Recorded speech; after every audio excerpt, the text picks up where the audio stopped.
it on home to me, yeah, yeah, yeah. If you ever change your mind about leaving me behind, oh, give it to me. That's Sam Cooke. He's amazing, man. He's from like the 50s, 60s, 1950s, 1960s. Amazing music. Fabulous singer from the depths of the heart and the soul. And welcome everyone to episode, I think it's 96 of The Glow. It's Monday. In Australia, it's Tuesday. It's always right now. I'm so infinitely grateful to be with you. I just kind of feel like singing.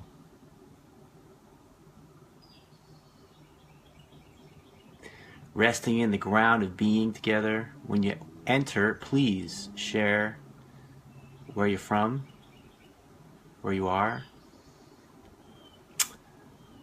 Say hello. A couple important public service announcements. This Saturday, Learn to Meditate for Inner Peace Intensive Masterclass with me. You can link below to register. We've got some spots left, and I'm really looking forward to that and sharing that with you. It'll be in a private Facebook group. And then the following weekend, an in-person 2-day Big Low retreat outside of Raleigh, North Carolina. So that's a chance to connect in person as well.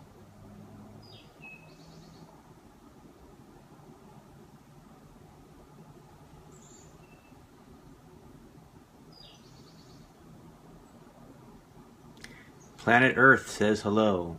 Hello, Planet Earth. You know, an interesting question is, what is planet Earth? Not to get too deep too fast, but where actually are we? Welcome, MB. So when people talk about the world, you know, like, what is the world?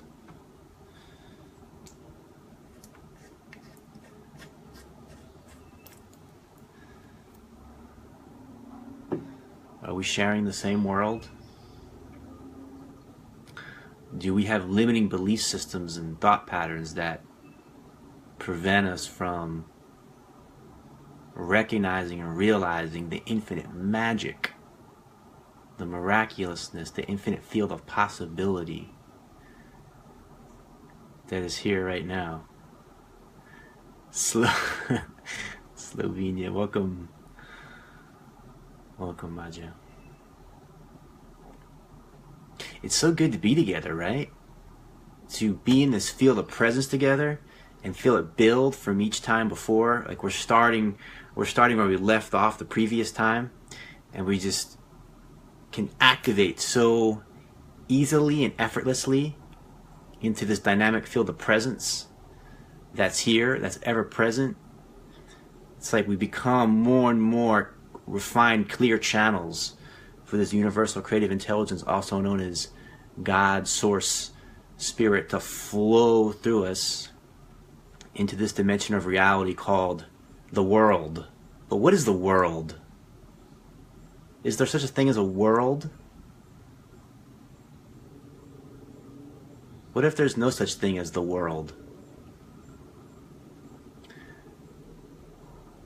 You know, we think of, oh, this is the world, this is the way it is, this is the way it's constructed, this is what we must conform to. What if there is no world we need to conform to? What if it's all possible right now? You know? What if the human condition is just an idea, a concept, a mental concept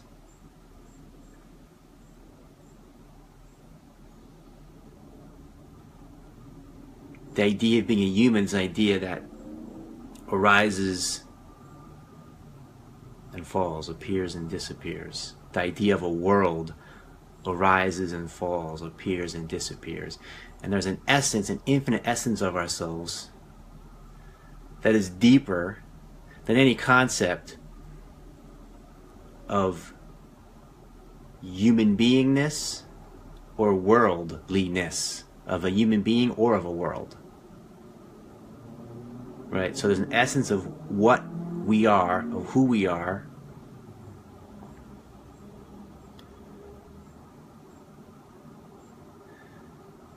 that transcends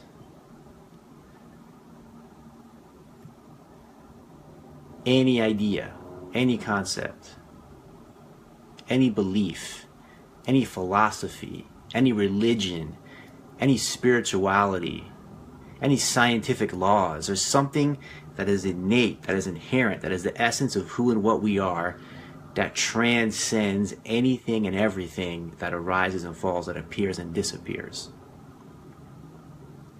We recognize and realize ourselves as the infinite awareness of which everything arises and falls back into. And in this recognition and in this realization, we recognize and realize the profound, liberated freedom of being. The profound, liberated freedom of being.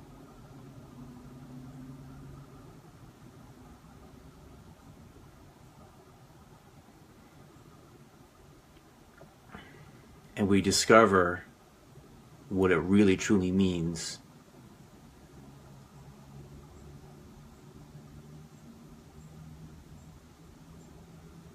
to be at home in this moment.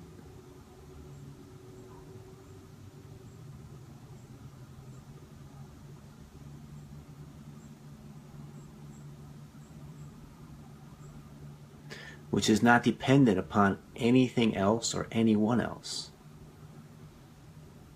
Is the essence of who and what we are. So this is why I ask you, why would you look for anything else? Why would you search for anything else? Why would you search for candles when you can have the sun? You know?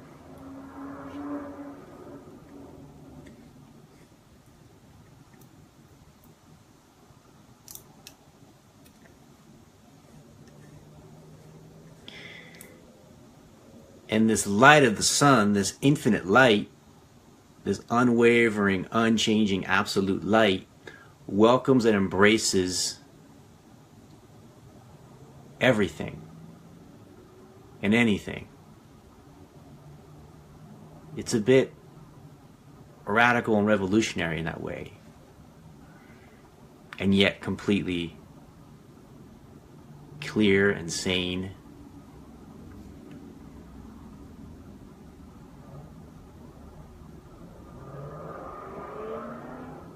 And simple.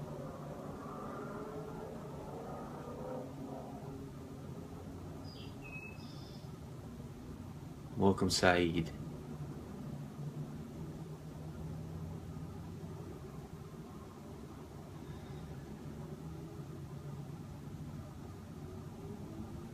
It embraces everything, every part of ourselves, every aspect of ourselves, every movement inside of ourselves. So now we get into couple fun things. As if it wasn't fun already, it's about to get more fun. It embraces this infinite, divine, absolute light. Embraces both what we would consider spiritual and also what we would consider animal. So it embraces the spiritual, esoteric,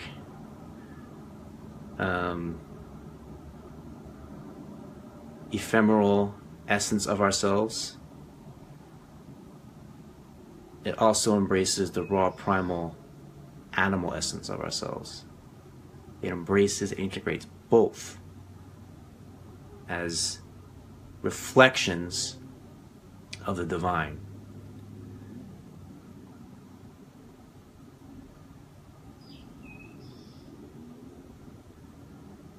It fully, wholly, completely embraces our sexual energy,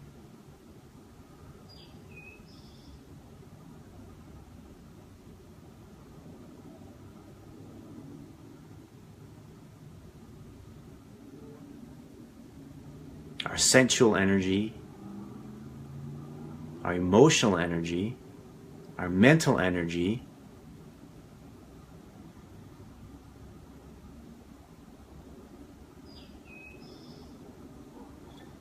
it embraces the energy as it flows and moves through all the parts of ourselves, all 7 chakras and beyond.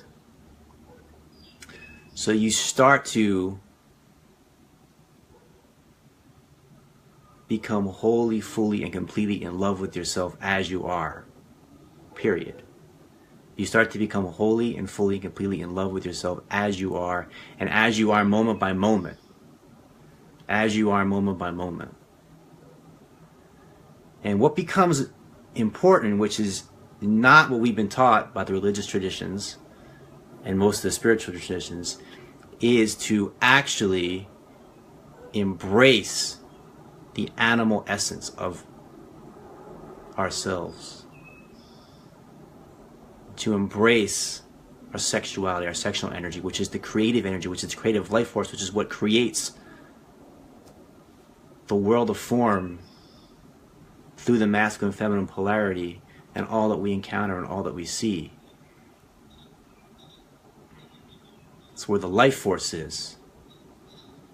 It's the root.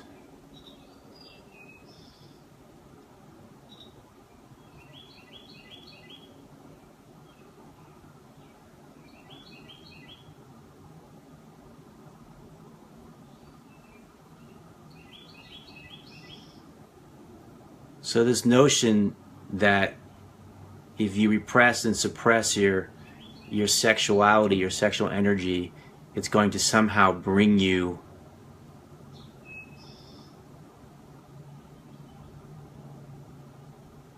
closer to God or into some higher state of heavenliness is completely and utterly ridiculous, and is the cause of the shame and the guilt and the blame and the judgment, which is embedded in the separation, which keeps us from recognizing our infinite wholeness. That's here right now.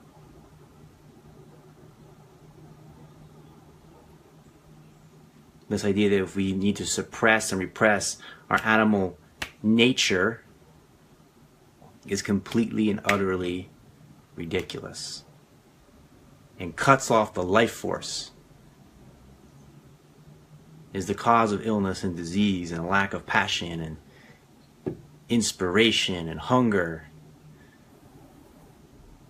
and drive and desire, and all these things, when we start to integrate, wells up from the depths of the root of whom what we are. Yes, we are spiritual beings having a human experience, but I think it would be more accurate to say we are spiritual beings perhaps having an animal experience. You know, we don't want to acknowledge that we're mammals, that we're animals. We don't want to acknowledge that we're wild animals caught in captivity, living inside boxes. So when you can recognize and tune in to the spiritual essence of who and what you are, and embrace and integrate the animal essence of who and what you are, now you're on fire. Now you're burning on all cylinders. Now all chakras are aligned, connected, firing in a unified field. That's powerful. That's powerful. Because you're connected, you're tapped into the root, to the source, on all levels. Spiritual and animal. Animal and spiritual. Sexual energy, flowing, spiritual energy flowing, heart energy flowing, emotional energy flowing, in the flow on all levels, in the flow state on all levels.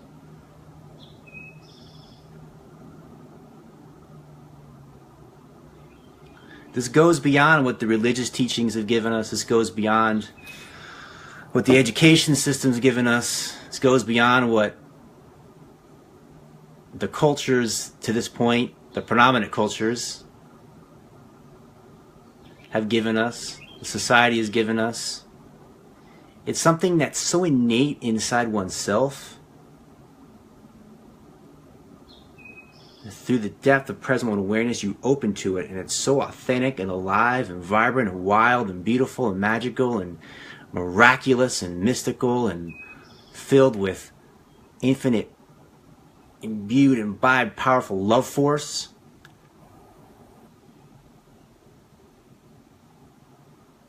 It's what creates jungles and forests and oceans and millions of stars at night and lakes and rivers and oak trees and lions and tigers and bears. All the energy is inside us. You know, all that life force is inside us. Why are we clamping it down? Why are we afraid of it? Why are we trying to control it? What are we afraid of? What are we afraid of? That's the question for you, if you want to answer the question. What are you afraid of? Obviously, we're very, very afraid of something. Something bad is going to happen, that we want to be in control.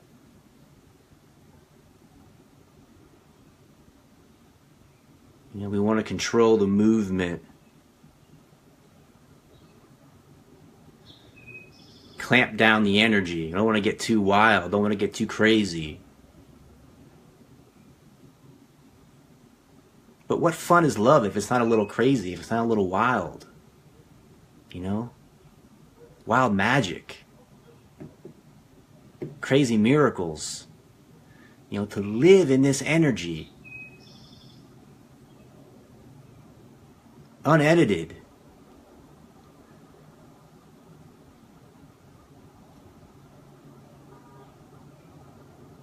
Unmanipulated. Unmitigated. You know, to turn on Facebook Live and just be totally open, authentic to what wants to move through in the moment without a script, without a net. We can live our lives this way. Where will that make you end up? What will happen to you? Will you still be a part of society? Will you still be a functional member of society?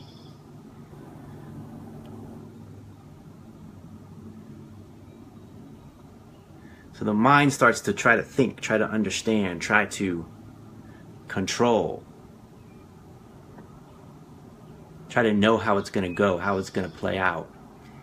But really, this comes into deeply, fully embracing the unknown.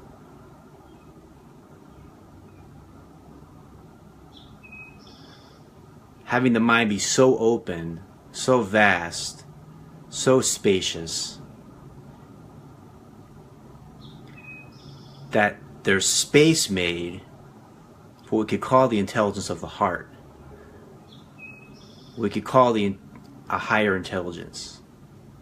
We could call a higher creative power. We could call God force to move through us. In the moment, to be on fire with love, you know, to be on fire with inspiration, to be on fire with passion.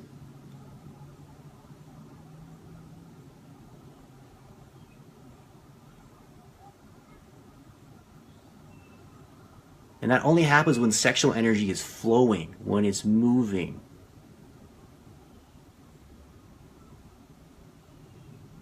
When we're not afraid to be in the energy. When the animal primal energy is flowing, when it's moving, when we're not afraid to be in the energy. And all of that is connected and integrated and aligned with an awakened consciousness. that recognizes and realizes itself as the one divine infinite light that transcends forms, that transcends all that arises and falls. Now that's beautiful. That's amazing. And to the ego that's attached and identified with an illusionary sense of control, it may feel scary. It may feel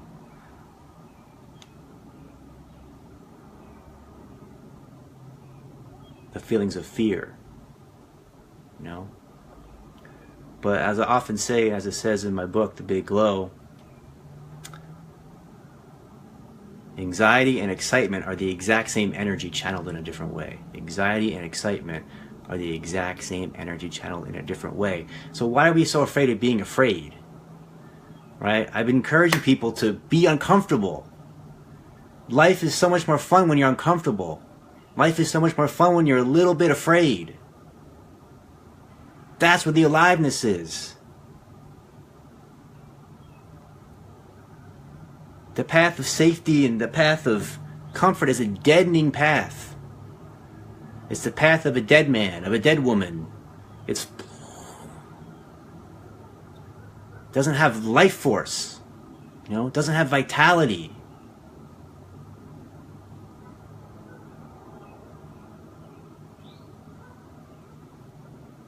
Especially in the Western world, in America and Europe, Australia, we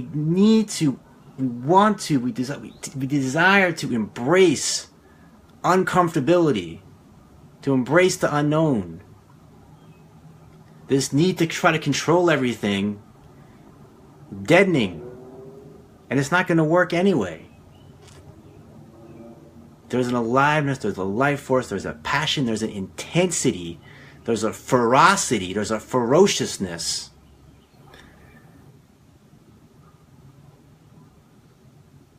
In fully embracing the wildness of this moment. And embracing the fear, the uncomfortability of this moment. It's transcendent. It's absolutely fundamentally liberating than anything the mind can comprehend or understand. And then this moment becomes magical. So the mind might think, oh, means I'm going to live such a crazy life and a wild life. In a sense, yes, but in a sense, no, because this life is magical. This life is miraculous. This life is wild. This life is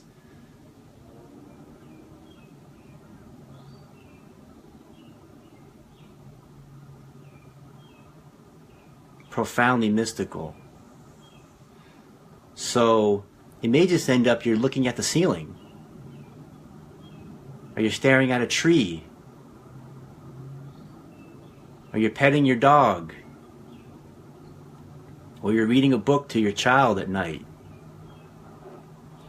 or you're going for a walk with your lover. So the simplest things, what we view as the simplest things, are magical, are miraculous, are wild, are mystical.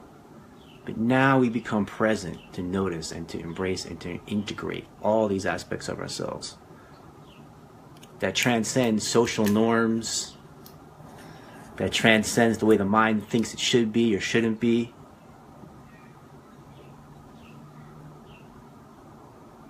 And life starts to become more fun. But it only becomes more fun when we embrace the unknown.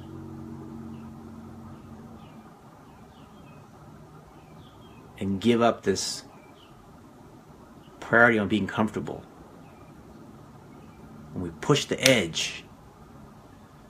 I'll get more into masculine and feminine energy in a future episode, because there's an important component here too, as far as the yin-yang polarity, to embrace those aspects in the world and in yourself as well.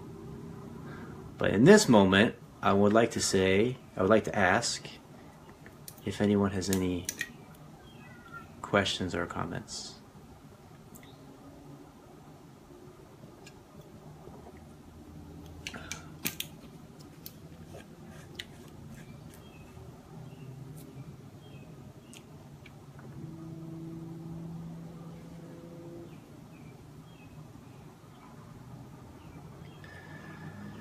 So, in conclusion for today, be spiritual, whatever that means to you. If it means nothing to you, then don't even do that.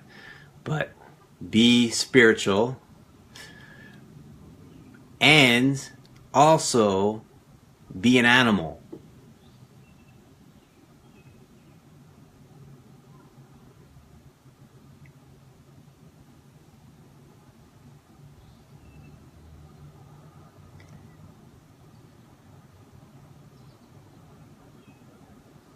Be beautiful, be sexy, be wild, be crazy, be mystical,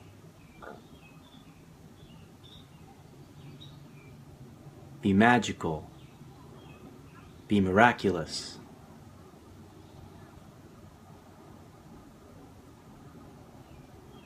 Let the life force, which is the love force, touch and embrace unconditionally whatever is arising inside you and around you, moment by moment. Thank you all so much for being here. Feel free to share it with your friends, with your family, community, strangers. See you in the next now.